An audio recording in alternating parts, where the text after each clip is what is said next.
Hello guys, তো চলে এসে একটা নতুন ম্যাথ নিয়ে তোমাদের নল চৌবাচ্চার 6 দাগের অঙ্কটা আজকে করব। তো যারা এই 6 দাগের অঙ্কটা পারবে তারা অবশ্যই করে কমেন্টে জানিয়ে দেবে, যারা পারবে না তারা দেখে শিখে নেবে নল চৌবাচ্চার অঙ্ক কীভাবে করতে হয়। তো ভিডিওটি শুরু করার আগে বলি, যারা ভিডিওটি দেখছো তারা অবশ্যই লাইক, শেয়ার এবং সাবস্ক্রাইব করো, যাতে আরও নতুন নতুন মজার রিজনিং এবং ম্যাথ তোমাদেরকে শেখাতে পারি। তো তোমরা যত সাপোর্ট করবে তত আনন্দিত হবে, আমি তত আনন্দিত হয়ে তোমাদের আরও নতুন নতুন রিজনিং এবং ম্যাথ সবই শেখাতে পারবো। তো তোমরা অবশ্যই লাইক, শেয়ার এবং সাপোর্ট করো। তোমাদের সাপোর্ট কিন্তু মোটেও পাচ্ছি না আমি, একটু সাপোর্ট করো বাস। আর আজকে একটা নতুন রিজনিং দেবো, সেটা তোমাদের করতে, আজকে আমি করব না, পরে নেক্সট ভিডিওতে দেবো। তো চলো 6 দাগে কী বলছে।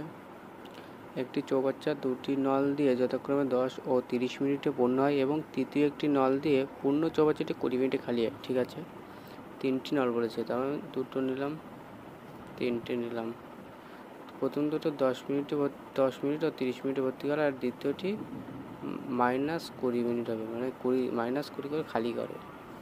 তো এদের লসাগু করবো, যেমনভাবে আগেও দেখিয়েছি তোমাদের। এদের লসাগু 10, 20, 30 এবং 20 লসাগু হবে 60। তোমরা করে দেখো। তো 10কে 6 দিয়ে 6, 6 10কে 60, 3 দুগুণ 60, 3 20 60, 3 মাইনাস হচ্ছে। তো আমাদের তারপরে কী হয়েছে দেখি, 3টি নল একত্রে খোলা হলে কতক্ষণে খালি চৌবাচ্চাটি পূর্ণ হবে। তো এই 3টি নল একত্রিত খুলতে বলেছে। 3টি নল দেখো, এ প্লাস বি মাইনাস সি হবে, তাহলে টোটাল হচ্ছে 6 আর 2 8, এ প্লাস বি, আর সি খালি হচ্ছে 3 করে, -3। তাহলে আলটিমেট আমার ভর্তি হচ্ছে হয়তো 5, টোটাল আমার 5 করে ভর্তি হচ্ছে। তাহলে 3টি নল যেহেতু বলেছে একটু 5 করে ভর্তি হচ্ছে। 60কে আমরা 5 দিয়ে কাটবো, 5 12 60, দেখো 12 মিনিট আমাদের কারেক্ট অ্যান্সার হয়ে যাবে।